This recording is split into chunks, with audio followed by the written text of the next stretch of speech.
Merci de nous regarder sur nos différentes plateformes Internet, Facebook, YouTube, For You Media Africa en direct de Dakar.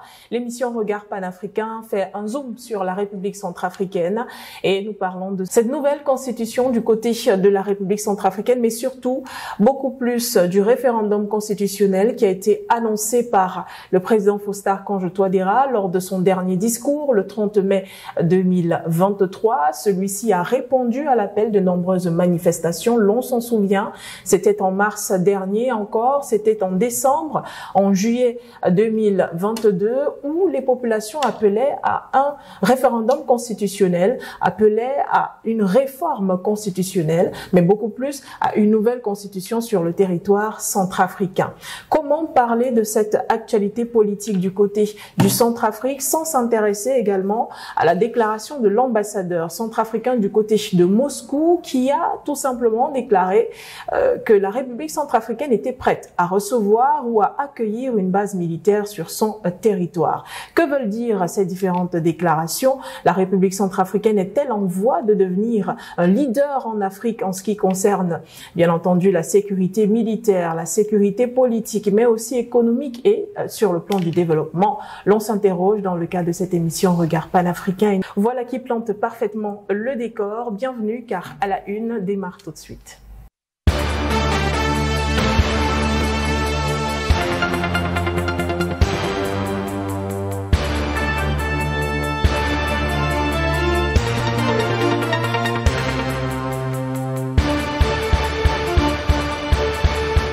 Nous sommes accompagnés d'un invité, pas des moindres, le docteur Yam Timba. Il est analyste et chercheur. Il est notre invité. Bonsoir et bienvenue. Mais bonsoir Madame Bégoudé.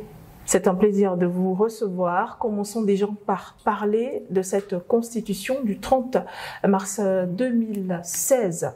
Le président Faustin Archange Touadéra a déclaré que ce sont sur des braises encore chaudes des différentes crises militaires et politiques du côté de la Centrafrique que cette constitution avait été adoptée.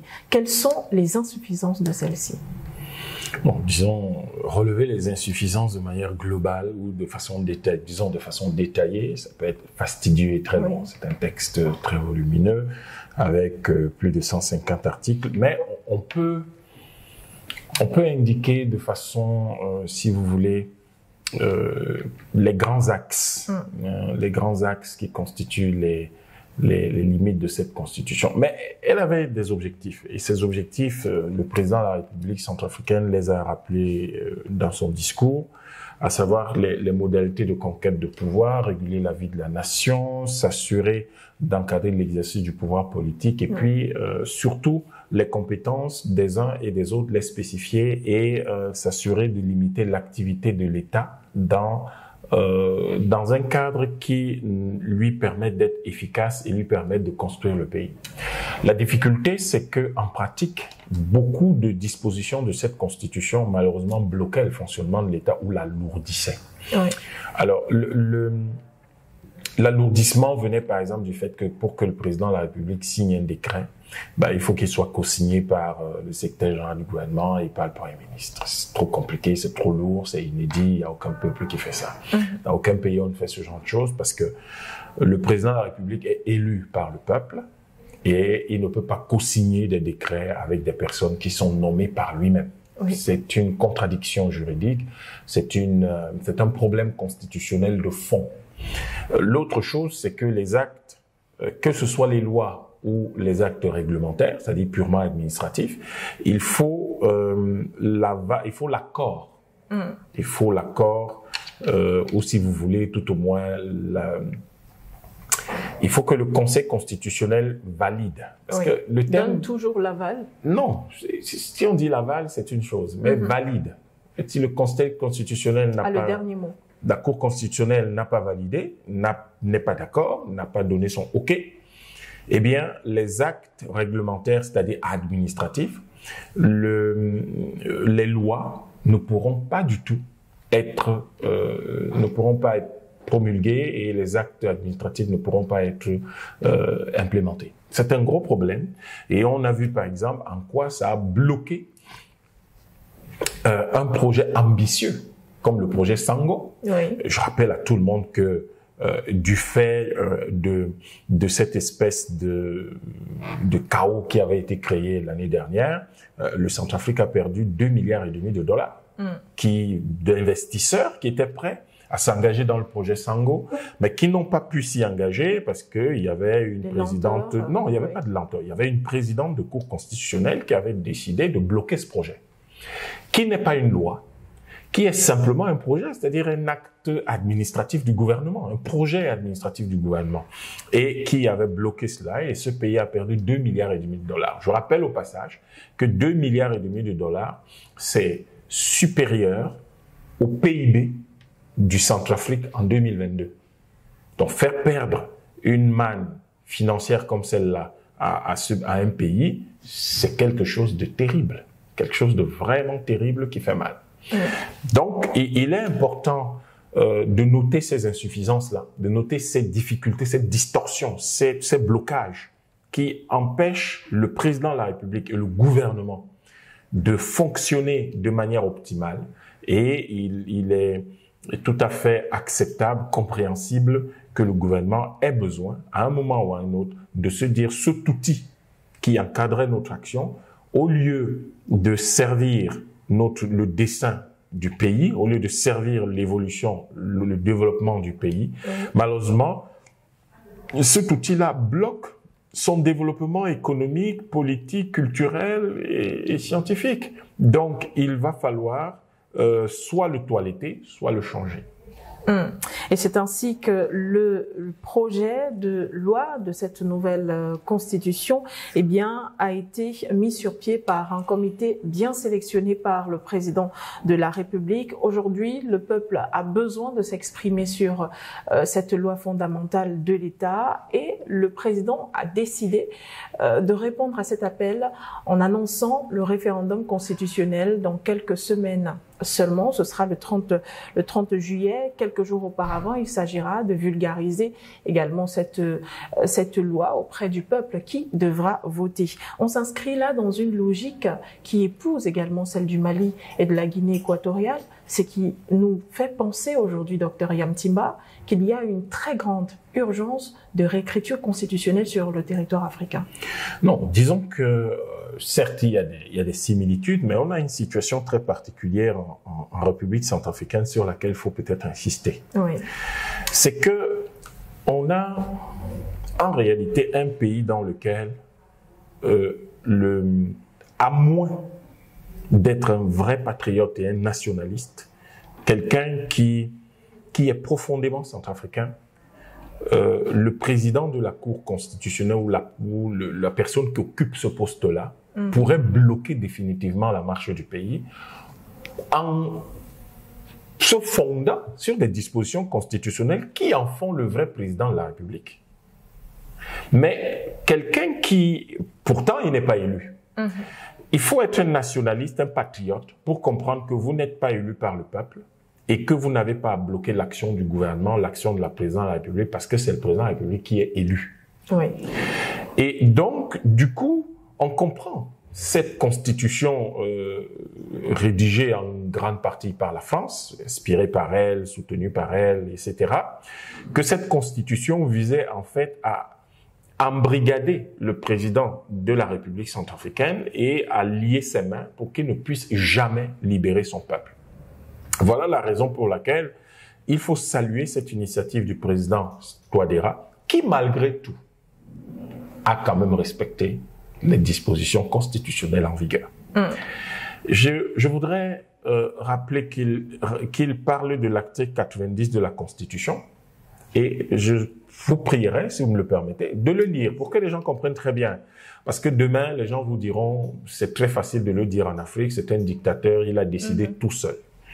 Il dit dans son discours qu'il a consulté le président de la Cour constitutionnelle et le président de l'Assemblée nationale. Oui. Et l'article 90 de la Constitution de 2016 dit que le président de la République, après consultation du président de la Cour constitutionnelle, du président de l'Assemblée nationale et président du Sénat pour le Sénat, peut soumettre au référendum tout projet de réforme qui, bien que relevant du domaine de la loi, serait susceptible d'avoir des répercussions profondes sur l'avenir de la nation. Il en sera ainsi notamment des projets de loi relatifs, et ça c'est important, à l'organisation des pouvoirs publics ou la révision de la Constitution, la ratification des accords traités internationaux, la réforme du statut des personnes et des biens. Et une loi détermine les procédures de référendum. Voilà pourquoi il y a une loi qui a été votée en janvier 2023 sur les procédures référendaires qui permettent donc au président, enfin qui statuent sur la façon dont le président peut organiser un référendum. Cela vient d'ailleurs compléter l'article, disons le titre 6 du Code électoral qui n'avait pas cette disposition-là. Oui. Donc, nous avons là un cadre réglementaire qui se complète et surtout une organisation un peu plus serrée, rigoureuse du dispositif légal dans ce pays qui permettront que demain, quand le président de la République voudra s'adresser au peuple, il a les moyens de parler avec le peuple. Et il faut préciser que dans le cas de ce à quoi le président appelle le peuple, oui. Il s'agit d'un changement constitutionnel parce qu'il s'agit d'une nouvelle constitution. Il a insisté dans son discours en disant c'est une nouvelle constitution. Et cette nouvelle constitution permettra donc de pouvoir, si vous voulez, mettre fin aux insuffisances qu'on a relevées précédemment et qui sont celles de la Constitution de 2016. Vous faites le lien avec le Mali et la Guinée équatoriale. Guinée-Conakry, pardon. Oui. Au fond, la question est de savoir est-ce que les Africains, qu'est-ce qu'une constitution? Tout le monde vous dira c'est la loi fondamentale, et puis quoi?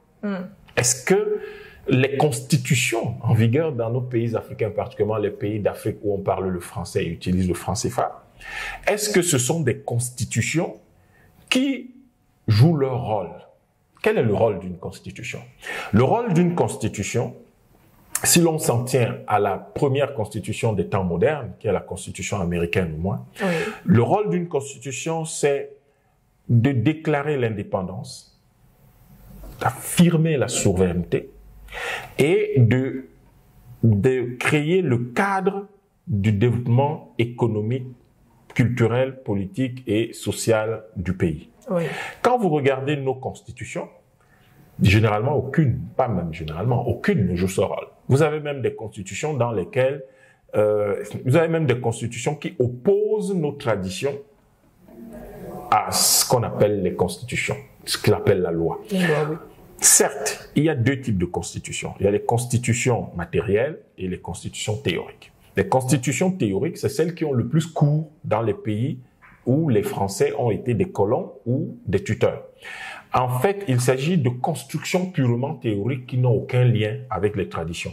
Et il y a les constitutions matérielles qui, la plupart du temps, qui n'existent pas chez nous, comme par exemple la constitution en Grande-Bretagne, c'est-à-dire qu'il n'y a pas un texte en tant que tel, mais tout se fonde sur les us et les coutumes, sur les lois. Le problème, c'est que théoriquement, en matière de philosophie du droit ou en matière de théorie juridique, la loi, c'est un consensus auquel les peuples parviennent historiquement.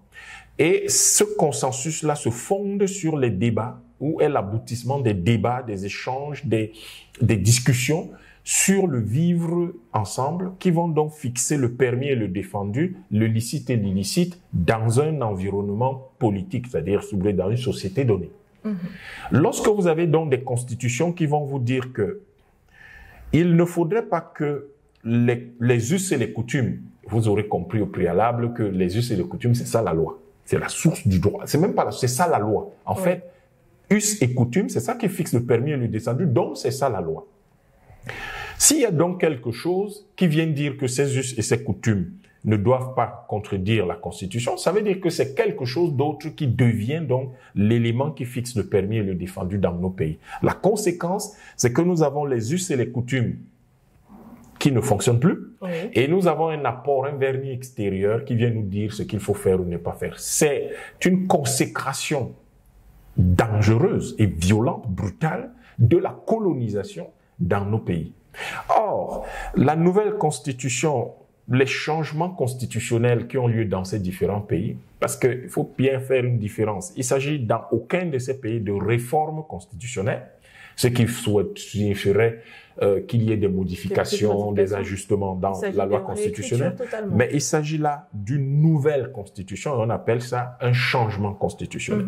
Et ce changement constitutionnel a pour but justement, comme le disait le colonel Assimi Goïta, d'asseoir l'organisation de la nation, des pays, des États sur les valeurs traditionnelles de ces pays-là. Les gens doivent être dirigés selon les discussions qui ont cours dans leur espace et qui vont leur permettre de dire ceci est permis, ceci est défendu. Mais si les discussions qui ont lieu en France et qui ont même eu lieu en France parfois au XVIIe siècle sont les discussions qui viennent dire aux Africains au XXIe siècle comment il faut vivre, il y a un problème. Ou des discussions qui ont eu lieu en Grande-Bretagne depuis toujours, c'est elles qui viennent nous dire ce qu'il faut faire et ne pas faire chez nous. En fait, il va toujours y avoir cette dissonance sociale et même cognitive chez les individus entre ce qu'ils sont relativement à leurs coutumes qu'ils vivent au quotidien, la question du mariage, la question de ce qu'on mange, les relations avec les aînés, la relation au pouvoir, et ce que la Constitution vient leur dire et qui leur raconte une toute autre histoire qui n'a rien à voir avec l'histoire qui est celle de leur connexion atavique, donc la connexion à leurs ancêtres.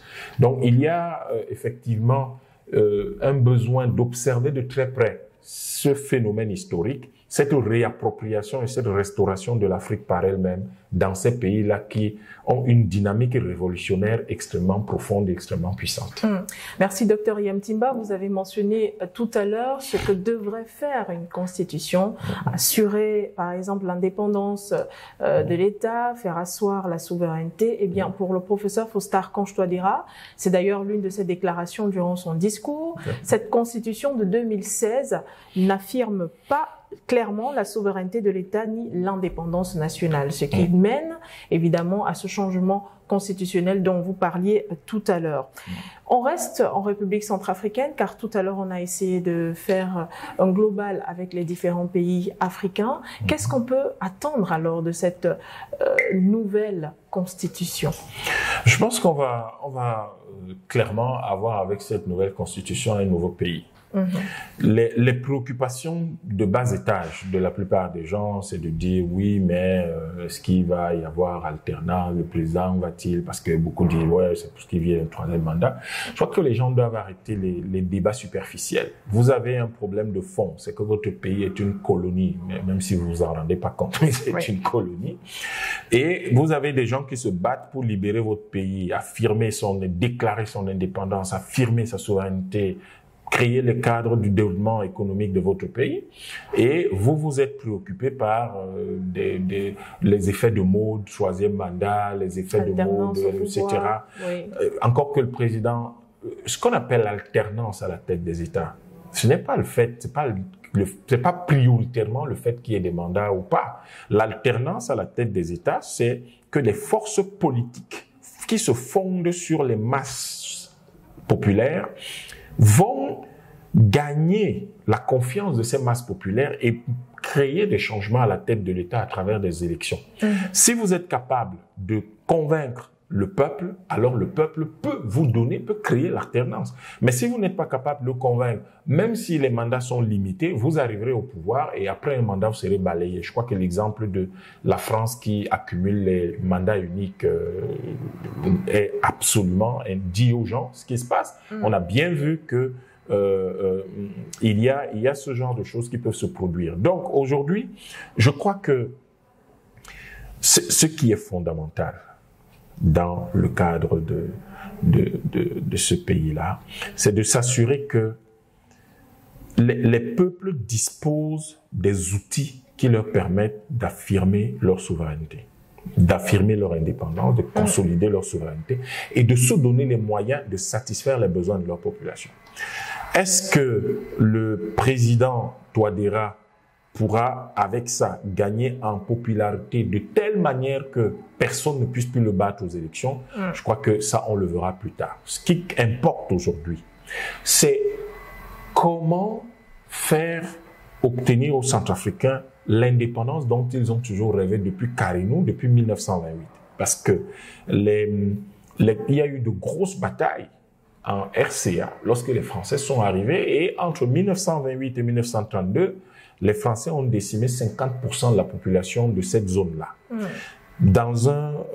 Parce que ces gens estimaient qu'ils n'avaient pas à devenir si vous voulez, ils n'avaient pas ils ne pouvaient pas accepter à devenir leurs vassaux, à devenir des colonisés, parce qu'ils étaient jaloux de leur indépendance, et le souvenir encore frais de l'esclavage, à la fois de la traite négrière arabe. N'oubliez pas, on a RCA, donc tout près de tous les pays, là, le Soudan, etc. Et on est aussi ce souvenir frais de la traite négrière européenne. On est à côté, il y a le Cameroun, le Congo, et tout ça fait que on faisait des razzias et des gens sortaient par Bimbia, par exemple, au Cameroun. Oui. Et donc, ces gens-là vont vraiment combattre les Français pendant 4 ans sous Carino, mené par Carino, qui est un héros national. Mais ce pays va perdre, en fait, cette zone, c'était pas un pays à l'époque, cette zone de Bangui-Chari va perdre 50% de sa population, encore que ce sont les chiffres officiels. Donc, il est fort possible qu'il y en ait eu bien moins. Donc, les 6 millions de Centrafricains aujourd'hui sont tout simplement les descendants des combattants, des résistants, des héros de la liberté de cette époque-là. Donc, cette constitution vise à doter le pays à nouveau, si vous voulez, de ce qu'on appelle le redécollage culturel, le redécollage historique, pour qu'ils prennent entre leurs mains la réorganisation de leur propre monde selon leurs propres valeurs. Qu'est-ce que cela peut apporter au Centrafrique? Mais ça va lui apporter le contrôle de ces immenses ressources. Ce pays est aujourd'hui considéré comme le dernier ou l'avant-dernier en termes d'indice de développement humain et en termes de PIB dans le monde. Le PIB de ce pays est de 2 milliards d'euros. À peine 2 milliards d'euros. Alors, si vous avez 1300 milliards de francs CFA de PIB, 1300 milliards, c'est même pas c'est à peine le budget de 4 ou 5 ministères au Cameroun.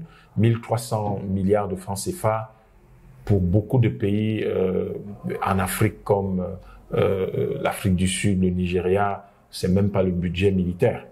Donc, il faut avancer dans le sens qui va permettre de donner au peuple, et c'est ça la vraie réflexion, le vrai débat. Est-ce que cette nouvelle constitution va permettre aux Centrafricains de contrôler les 3 000 milliards de dollars de ressources minières sur 16% de leur territoire qui sont découverts aujourd'hui?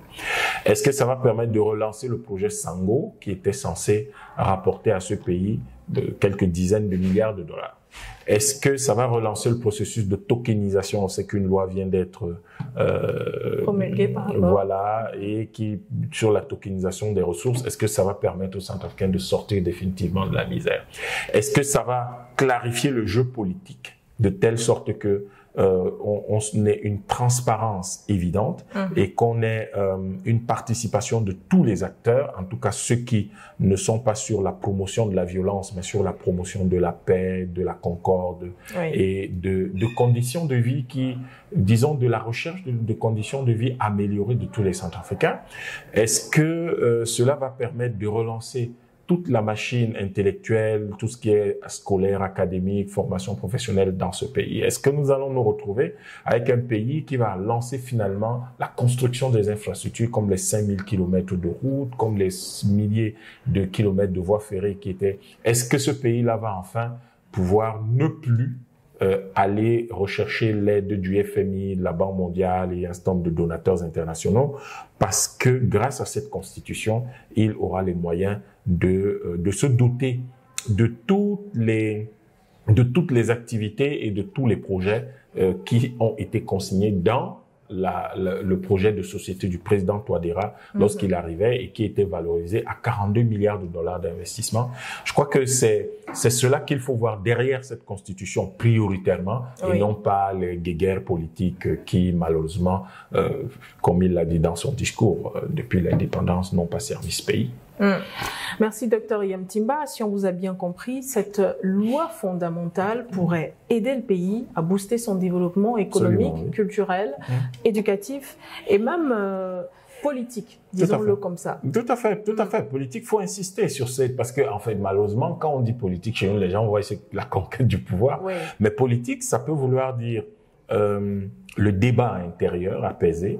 Ça peut vouloir dire des élections locales, régionales, qui soient des élections transparentes, libres, et qui créent une diversité dans la représentation sociale, et qu'au niveau de la représentation nationale qu'est l'Assemblée, on puisse avoir tout le monde, qui permettent que la diaspora et ceux qui sont exilés, eh bien, se réconcilient avec leur pays, reviennent au pays, participent aux jeux politiques, mais avec courtoisie et avec respect pour les autres, sans qu'on ait cette escalade verbale tout à fait inacceptable et incompréhensible, mais qu'on ait plutôt des échanges ou, si vous voulez, des conflits d'arguments contre arguments, et non pas des invectives, des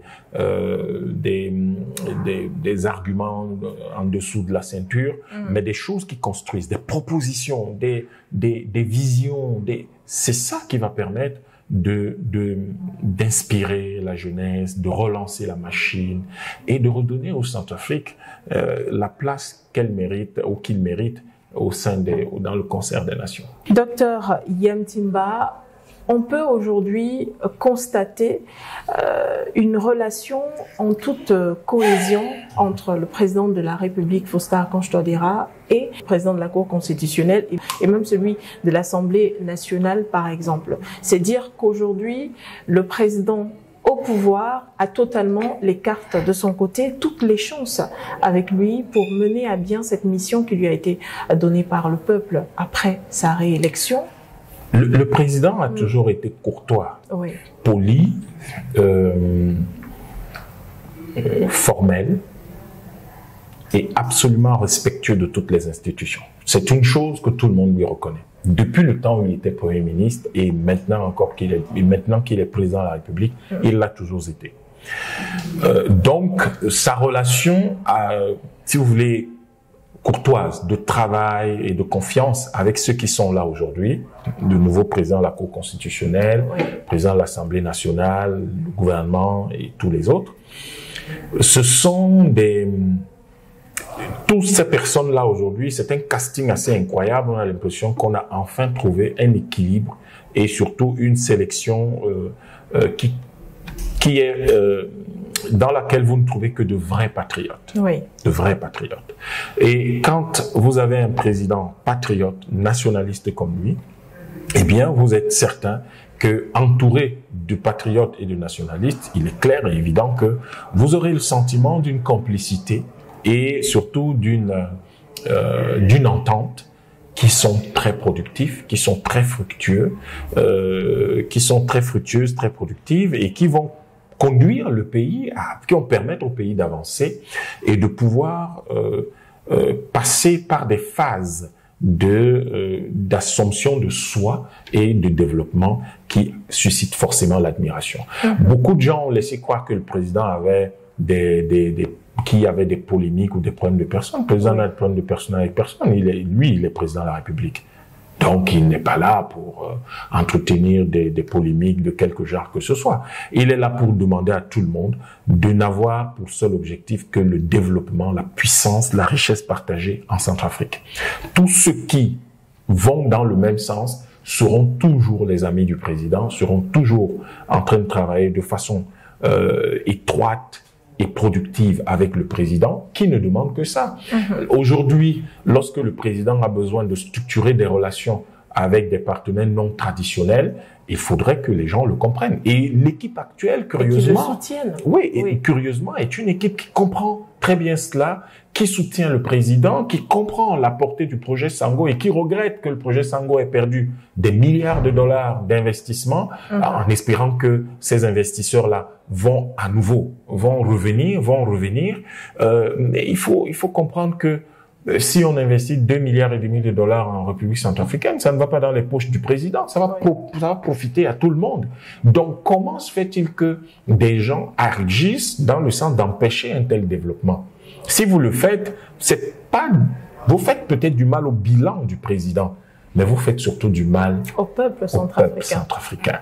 Et ça, le président qui a été élu pour donner à ce peuple une vie meilleure, ne peut pas être d'accord, ne peut pas être content avec vous. Mais tous ceux qui travaillent dans le sens d'apporter quelque chose de bien au peuple centrafricain sont des amis du président, sont les soutiens du président et sont les personnes avec lesquelles le président aura toujours des relations très agréables, très amicales, et même ceux qui sont contre lui, le président prend toujours le temps de les écouter. Donc, il y a quand même une orientation forte en matière de sécurité, par exemple, qui n'aurait pas pu avoir lieu si le président n'avait pas bénéficié n'avait pas pu structurer des relations particulières avec un certain nombre de partenaires non traditionnels. Oui.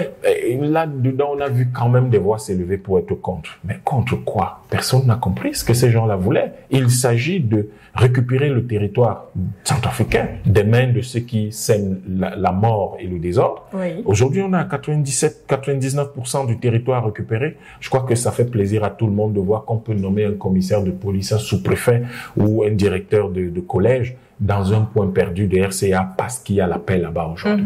Voilà. Sans qu'il ne puisse craindre pour sa vie. Docteur Yam Timba, cette nouvelle loi fondamentale du côté de la République centrafricaine sera-t-elle suffisante pour protéger l'État, aussi bien sur le plan sécuritaire que politique? On n'oublie pas également les velléités avec certaines factions qui se tentent d'être des politico-militaires, par exemple.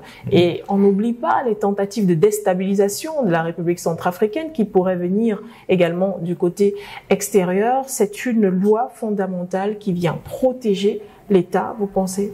C'est une loi fondamentale qui vient donner à l'exécutif et à toutes les autres institutions la capacité de travailler sereinement, efficacement et de pouvoir réaliser trois choses qui sont fondamentales aux yeux du président.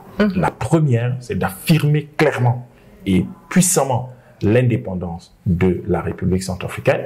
La deuxième, c'est d'affirmer et de consolider sa souveraineté. Oui. Et la troisième, de se doter des moyens administratifs et politiques qui permettront d'enclencher son développement économique, culturel, social, politique. Le développement politique, c'est de pouvoir créer en RCA une démocratie qui rassure tout le monde, une démocratie qui donne une opportunité à tout le monde et de pouvoir donner à tout le monde des textes politiques, des lois qui soient de nature à ne pas bloquer le développement du pays, à ne pas bloquer le fonctionnement de l'État, mais qui permettent de fluidifier ce fonctionnement afin que la vie soit agréable pour tout le monde. Le développement économique, une loi, une constitution qui va, par exemple, éviter qu'on se retrouve dans des situations où, dans le cas, par exemple, du projet Sango, qu'on ait des contraintes, des difficultés, des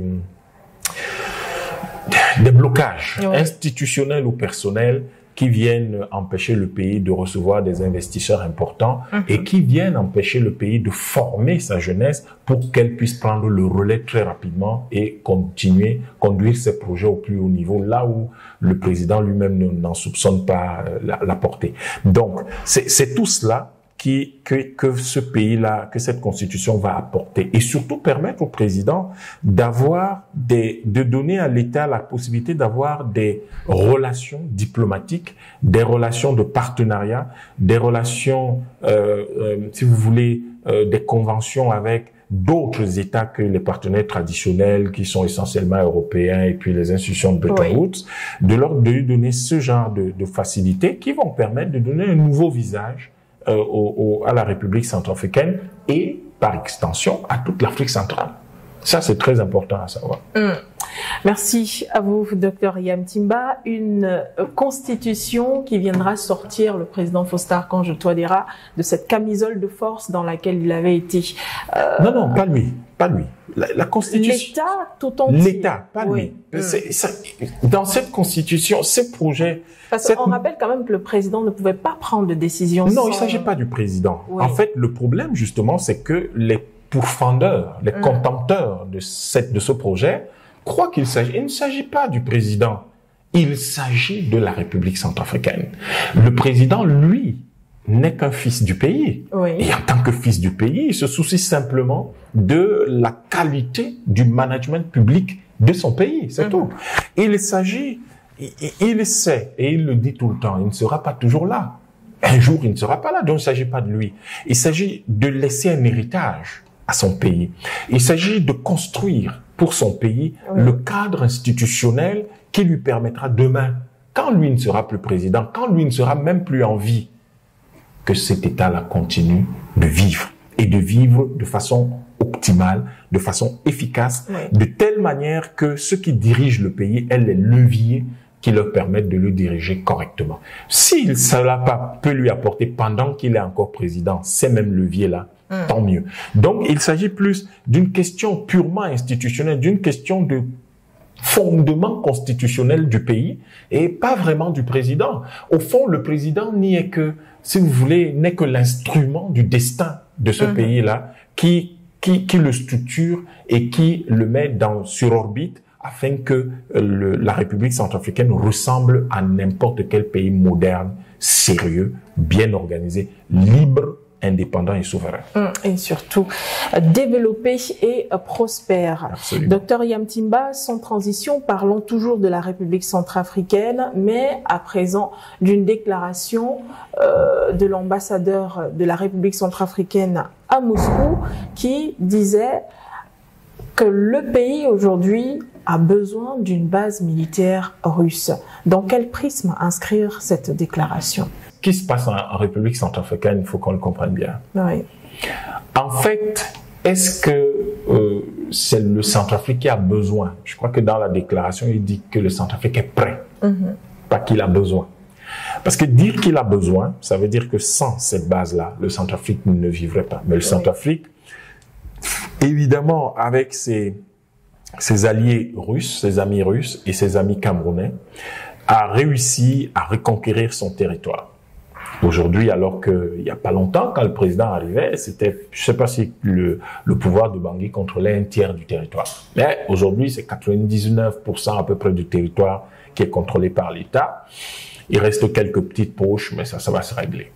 Il se trouve que le président de la République, dans le cadre de la projection géopolitique du pays et dans le cadre de l'organisation de la recherche d'alliés objectifs que tous les pays recherchent à travers le monde, eh bien, a trouvé un stomme d'alliés objectifs, le Cameroun qui est tout proche et la Russie qui est beaucoup plus éloignée, mais qui est une superpuissance au niveau international. Là-dedans, on n'oublie pas le Rwanda également.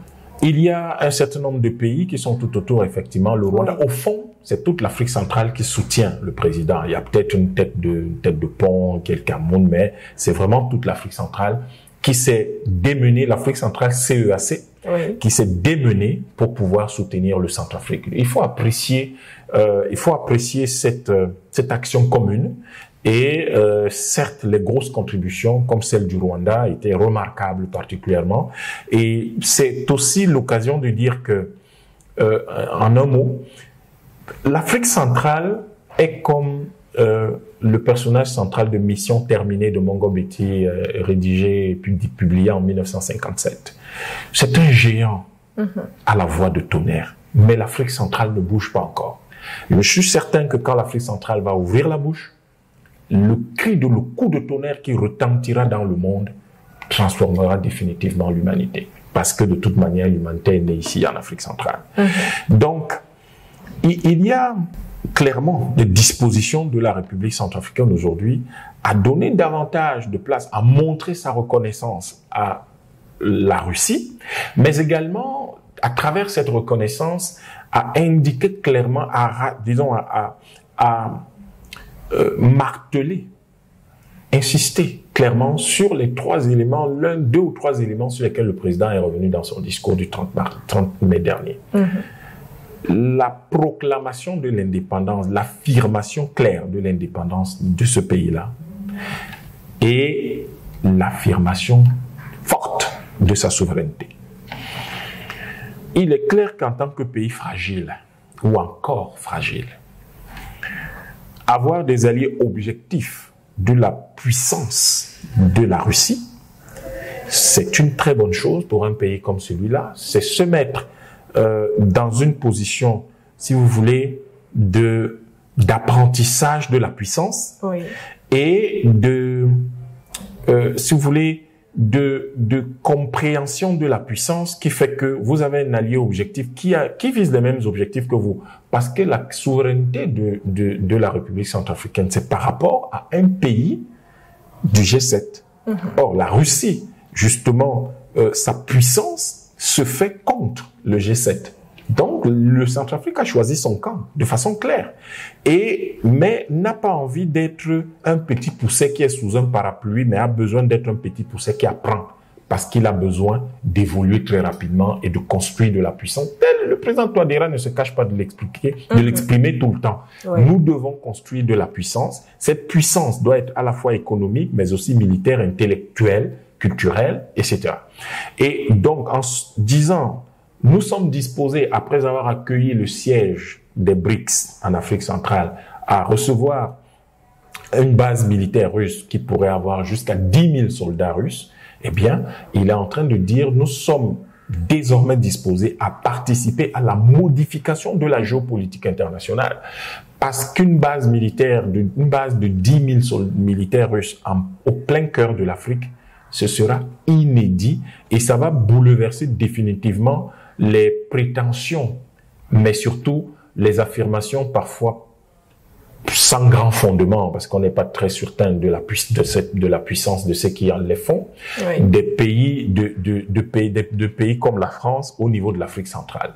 Et vous imaginez bien qu'une base militaire russe de 10 000 soldats russes en pleine République centrafricaine va nécessairement mettre à mal.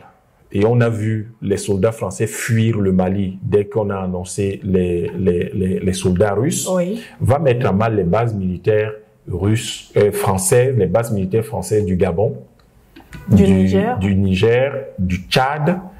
Et évidemment, ça va créer de sérieux problèmes. Mais en même temps, ça signifie quoi? Ça signifie que la guerre dans l'est de la RDC pourrait rapidement s'achever. Oui. Donc, c'est tous ces éléments-là qu'il faut prendre en considération et se demander la question de Boko Haram, qui est au nord du Nigeria, du Cameroun, sud du Tchad et sud du Niger, mais également le conflit trouble qu'il y a dans la zone occidentale du Cameroun et l'est du Nigeria, dans le delta du Niger.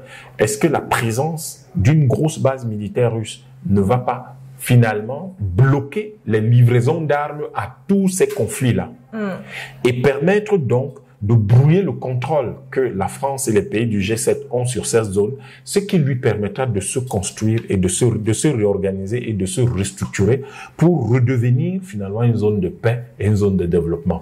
C'est ça qu'il faut mettre en perspective. Et en le mettant en perspective, j'ai beaucoup de mal à croire que le Centrafrique se lance dans cette opération sans l'accord des autres pays d'Afrique centrale. Oui.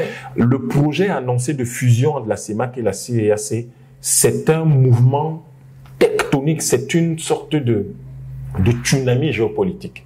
Parce que ce qu'on est en train de dire, c'est que il va y avoir 10% des matières premières exportées dans le monde qui vont finalement constituer un bloc unique. 10% des matières premières, ça peut paraître simple, mais 10% des matières premières dans le monde, cela représente pas loin, cela influence pas loin du tiers du PIB mondial. Oui. Donc, du coup, ça représente en fait si vous voulez, une évolution géopolitique qui sera extrêmement puissante.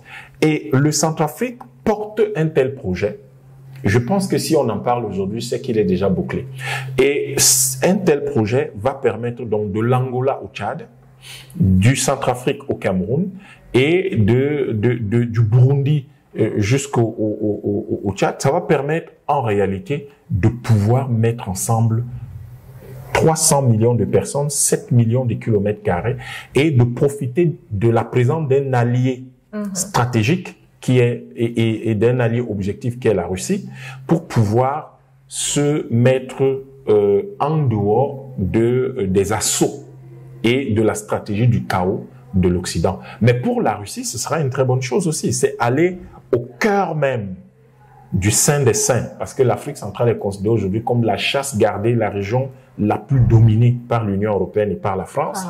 Eh bien, ça va être d'être au cœur de cette région-là et de chasser la France de là où elle croit être le plus indéboulonnable.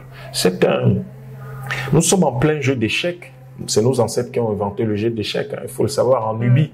Nous sommes en plein jeu d'échecs, dans un jeu que nous maîtrisons le mieux parce que c'est nous qui l'avons inventé. Et je pense que il va falloir sérieusement considérer que le Centrafrique est devenu un maître des échecs qu'il faut prendre en considération sérieusement, avec lequel il faut discuter tout le temps. Docteur Yamtimba, pour terminer, on est donc en droit de penser aujourd'hui que la République centrafricaine est en train de devenir un leader, non pas seulement en Afrique centrale, mais en Afrique tout entière, en tirant d'une certaine manière certains pays des carcans d'antan, si on peut le dire ainsi. Vous l'avez dit tout à l'heure, c'est de manière inédite qu'on pourra avoir 10 000 soldats russes dans un seul pays en Afrique centrale. C'est une lecture occidentale. Les Africains ne fonctionnent pas comme ça. Ce n'est pas parce qu'il y a un qui fait quelque chose, ça veut dire qu'il est le leader. Les Africains ne fonctionnent pas comme ça. C'est les Occidentaux qui ont cette manière de voir le monde. Ce que le Centrafrique devient, c'est qu'il prend toute sa place.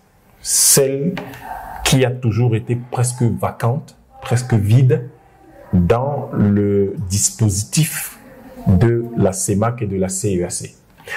Et ça a été un laboratoire que les autres pays ont observé. Oui. Et ce laboratoire, on a compris qu'on avait la possibilité, en s'alliant avec ce pays-là, la Russie, qui est un allié objectif naturel dans le contexte géopolitique actuel, en s'alliant à la Russie, on a constaté qu'il était beaucoup plus sûr de libérer nos pays avec ça. Les pays comme le Cameroun n'avaient pas directement besoin de la présence des Russes, par exemple, dans le cadre de la gestion de Boko Haram ou de ce qui se passe dans les deux régions nord-ouest et sud-ouest. Notre armée est suffisamment outillée pour faire ça, pour gérer ça. Et derrière, les politiques ont une estompe d'action civilo-militaire, une certaine stratégie administrative pour gérer tout ça. Mais on a compris que, quand les Russes sont arrivés en Centrafrique, les Français sont partis. Le dernier soldat français est parti en décembre 2022. Ça veut dire que quand les Russes viennent, quand les Russes passent, eh bien, les autres fuient. Je parodie un peu quand la route passe, le développement suit. Donc, quand les Russes arrivent, les autres fuient. Ça, on l'a très bien compris. Et les guerres de proxy qu'il y a en zone Afrique centrale, parce que c'était en fait ça qu'on observait en RCA. Toutes ces guerres de proxy, cette guerre civile, alors que c'est des guerres de proxy, pour maintenir un certain contrôle de la France et de l'Occident sur la RCA, toutes ces guerres de proxy, on observe comment elles se font ailleurs. Que ce soit dans les régions anglophones, nord-ouest, sud-ouest du Cameroun, la Boko Haram qui était au nord et au nord du Cameroun, sud du Tchad, que ce soit la guerre qui se passe dans l'est de la RDC, ou que ce soit les problèmes de Cabinda en Angola, on a très bien, ou par exemple ce qui se passe au Congo, on a très bien compris où les coups d'État à répétition en Guinée équatoriale, en fait, ce sont des guerres et des activités militaires de proxy, soutenues clairement par des intérêts occidentaux contre le développement de l'Afrique. Et donc, du regard, de l'observation de ce laboratoire, on tire aujourd'hui la conclusion évidente que cet allié objectif, nous devons l'avoir plus près de nous. Mais ce n'est pas du tout qu'on est dans une guerre de leadership entre tel pays ou tel autre, mais on est dans une concertation qui permet de mettre en valeur l'un ou l'autre en fonction des cadres qui sont retenus, des cadres stratégiques qui sont retenus pour que la fusion se fasse dans des conditions optimales. Vous imaginez bien que si tous nos pays sont toujours en guerre, parce qu'on a la présence non seulement des armées occidentales et particulièrement françaises sur nos territoires et des mercenaires occidentaux sur nos territoires, et que ces guerres de proxy continuent, cette fusion va être retardée d'au moins 1 ou 2 générations. Donc, mais si nous prenons sur place des dispositions qui permettent de mettre fin à ça, nous pouvons l'accélérer et peut-être en moins de 10 ans. 2035 est une date curieusement annoncée par tous. Peut-être d'ici 2035, au plus tard, peut-être 2030, on va pouvoir réussir cette fusion-là. Donc, il faut saluer, par contre, le courage de la République centrafricaine d'avoir accepté de jouer ce rôle. Parce que beaucoup d'autres auraient hésité en se disant, mais pourquoi c'est moi qui dois jouer ce rôle? De jouer ce rôle-là et de saluer aujourd'hui et d'appeler à une union un peu plus forte, un peu plus laborieuse des dirigeants de l'Afrique centrale pour qu'ils accélèrent le mouvement pendant que le Centrafrique joue son rôle, que tout le monde joue également son rôle pour qu'on aille le plus rapidement possible. Merci infiniment, Dr Yam Timba. Voilà qui referme cette émission. Merci à vous de vous être prêté à ce jeu de questions-réponses. Nous vous retrouvons très prochainement. Restez bien entendu connectés sur notre chaîne. Les programmes et les informations se poursuivent.